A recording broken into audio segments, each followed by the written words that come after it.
Hey, what's going on, guys? It's ETA Prime back here again. A few weeks ago, I had one of my buddies from the UK order me this recreated ZX Spectrum. Now, I've always wanted a Sinclair ZX Spectrum, but here in the States, they're hard to acquire, and I have to get a few extra things to convert power and stuff like that. So I figured I'd go with the recreated version. All this really is a Bluetooth keyboard. They have an app for your iPhone or your iPad and allows you to connect and play some ZX Spectrum games. I didn't get this for that purpose. I actually got it for my Raspberry Pi, and I want to see if I can connect it up. It looks really good, so I'm very surprised. It does have a metal faceplate on the front of it, has the full Spectrum keyboard. So this is what you get in the box. A mouse pad, which is pretty torn up, an I Love Retro Gaming drink coaster, I believe that's what it is. A little sticker to show you key combinations, and the manual.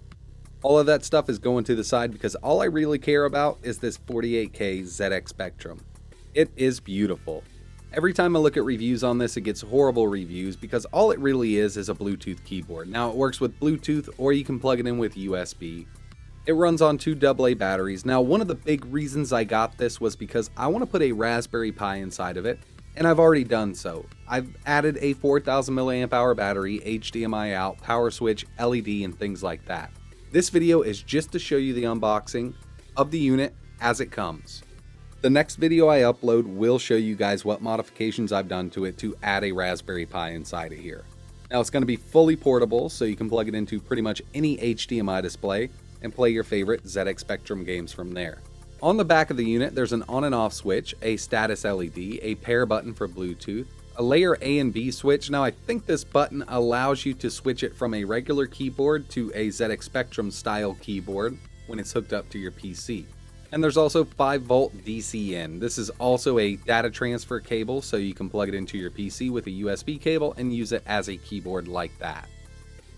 I've already set up a Raspberry Pi Zero image, so I have a lot of ZX Spectrum games. I'm just going to plug this into USB, set it up as a keyboard controller, and do a little bit of a demo here.